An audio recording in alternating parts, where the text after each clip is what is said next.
Dizem-nos que foi um grito heroico, um príncipe valente que do nada decidiu libertar um povo oprimido das garras de um Portugal explorador. É uma imagem linda para as narrativas atuais, não é? Mas é uma mentira. A verdade é que a independência do Brasil foi um negócio de família, foi um acordo de cavalheiros feito em salas maçónicas e gabinetes diplomáticos para garantir que o dinheiro e o poder não saíssem das mãos dos mesmos de sempre. Não houve revolução popular, houve uma transição de conta bancária. Neste vídeo vamos rasgar a página do herói do Ipiranga. Vamos mostrar como o rei Dom João VI planeou a separação para salvar a coroa e como o Brasil teve de pedir um empréstimo gigante à Inglaterra para pagar a Portugal a sua própria liberdade. Se estás farto da história da carochinha, fica por aí porque esta é mais uma Páginas Rasgadas.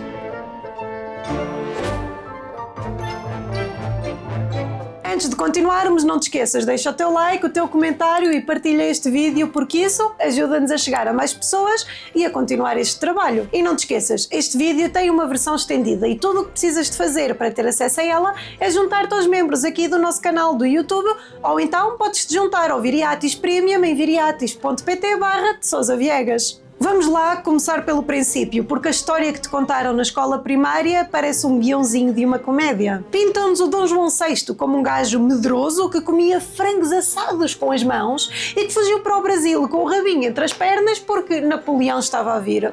Pura mentira de quem não percebe nada de estratégia política. Em 1808, Portugal tomou a decisão mais audaz da história das monarquias europeias. Enquanto todos os outros reis da Europa eram presos ou guilhotinados pelo Napoleão, a Casa de Bragança fez as malas e mudou a capital do Império para o Rio de Janeiro. Não foi uma fuga, foi uma transferência de soberania. Pela primeira vez na história, a capital de um reino europeu não era na Europa. Dom João VI não foi para o Brasil para se esconder, foi para garantir que o Império Português e a sua monarquia continuassem a existir, mesmo que o território europeu estivesse ocupado. Ao chegar, ele abriu os portos, criou o Banco do Brasil, fundou bibliotecas e escolas. Ele transformou o Brasil de um quintal extrativista numa nação moderna e centralizada. O erro da narrativa da vitimização é achar que o Brasil era um coitadinho explorado. No momento em que a corte se instala no Rio, o Brasil deixa de ser colónia. Em 1815 é elevado a Reino Unido de Portugal e Algarves, ou seja, brasileiros e portugueses eram legalmente a mesma coisa sob o mesmo rei. A ideia de que a independência nasceu de um povo oprimido a querer livrar-se de um português malvado é uma fantasia romântica. Quem começou realmente a estragar esta união não foi o rei no Brasil, mas sim os liberais que ficaram em Portugal e que de repente decidiram que queriam o poder de volta. Em 1820 instala-se a Revolução Liberal do Porto. Na escola ensinam-nos que isto foi um movimento lindo pela liberdade e contra o absolutismo, mas para o Brasil foi um balde de água fria e com pedras de gelo, Ice Bucket Challenge. Os revolucionários em Lisboa queriam uma Constituição, sim senhor, mas também queriam outra coisa, queriam que o Brasil voltasse a ser colónia. Eles não suportavam a ideia de que o Rio de Janeiro fosse o centro do poder enquanto Lisboa definhava. Queriam que o rei voltasse para Portugal imediatamente e que todas as instituições criadas no Brasil, como o banco, os tribunais, as escolas, fossem simplesmente fechadas. Basicamente, as elites portuguesas queriam recolonizar o Brasil. E foi aqui que a porca torceu o rabo. Dom João VI, pressionado, teve de voltar para Lisboa em 1821, mas deixou o seu filho, o jovem Dom Pedro, como príncipe regente e deu-lhe um conselho de mestre, que é a prova definitiva de que isto foi uma estratégia de família. Ele disse algo como: Pedro, se o Brasil se tiver de separar, que seja para ti que me hades de respeitar e não para algum desses aventureiros. O rei sabia que a independência era inevitável. A estratégia era simples: manter o Brasil na mão de um Bragança para evitar que o país se partisse em 1000 repúblicas caóticas e cheias de ditadores, como estava a acontecer na América Espanhola. A elite brasileira, que já estava habituada a mandar e a ter os seus 80% de lucro, como vimos no caso do ouro, não ia aceitar voltar a ser mandada por deputados em Lisboa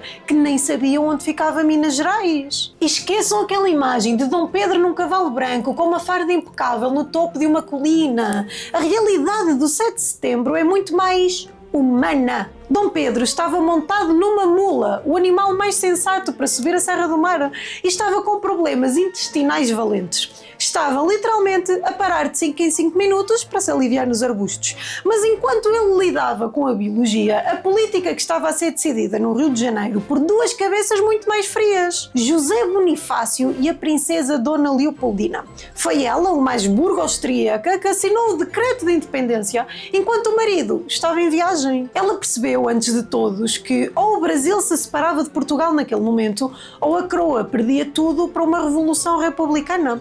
A independência ou morte não foi um grito de guerra contra Portugal, foi um grito de fiquem com o vosso liberalismo lá em Lisboa, que nós ficamos com o império aqui. Dom Pedro não estava a trair o pai, ele estava literalmente a seguir as suas instruções. Se o Brasil se tiver de separar, que seja para ti. Ao contrário da América Espanhola, que se fragmentou em dezenas de países e guerras civis, o Brasil manteve-se unido e gigante. Porquê? Porque tinha um imperador legítimo, um Bragança. A independência brasileira foi a estratégia perfeita para manter a mesma família no poder em 2 continentes diferentes. Foi um divórcio amigável, onde os bens ficaram todos na mesma casa. Depois do grito, veio o silêncio ensurdecedor da diplomacia. Portugal não aceitou a separação de ânimo leve. E o mundo, liderado pelas grandes potências, não queria reconhecer um novo país que tinha nascido de uma rebeldia familiar. Para Portugal assinar o papel do divórcio em 1825, o Brasil teve de abrir os cordões à bolsa. E qual foi o preço da liberdade? 2 milhões de libras esterlinas. Isto foi uma jogada de mestre da diplomacia portuguesa e inglesa. Portugal tinha uma dívida enorme com a Inglaterra. Então, o que é que os ingleses fizeram? Emprestaram o dinheiro ao Brasil para que o Brasil pagasse a Portugal e Portugal, por sua vez, pudesse usar esse dinheiro para pagar a sua própria dívida aos ingleses. No final, o dinheiro nem saiu de Londres, mas o Brasil já nasceu com uma dívida externa colossal que marcaria o seu destino por décadas. Agora, Portugal não perdeu o Brasil. Portugal vendeu o reconhecimento da soberania brasileira. E o Brasil também não roubou nada. Ele comprou a sua paz para evitar uma guerra de extermínio que poderia ter destruído a economia do país. Foi uma estratégia de sobrevivência, pagar para não sangrar. Enquanto as outras colónias americanas ficaram em ruínas após guerras intermináveis de independência duríssimas, o Brasil manteve a sua infraestrutura intacta, mas com uma fatura pesada para pagar aos banqueiros de Sua Majestade. No fundo, a independência foi o maior acordo comercial do século XIX. Portugal garantiu o pagamento das suas dívidas, a Inglaterra garantiu um novo mercado dependente e o Brasil garantiu o direito de ter o imperador Bragança no trono, mantendo a ordem e a unidade territorial. E assim, meus caros, rasgamos mais uma página da história. A história da independência do Brasil não é o conto de fadas de um herói solitário num cavalo branco, mas sim o diagnóstico de um negócio de família extremamente bem executado. Vimos que o grito foi o culminar de uma estratégia de sobrevivência da Casa de Bragança, que a verdadeira arquiteta da nação foi uma imperatriz austríaca que jogou xadrez com a diplomacia europeia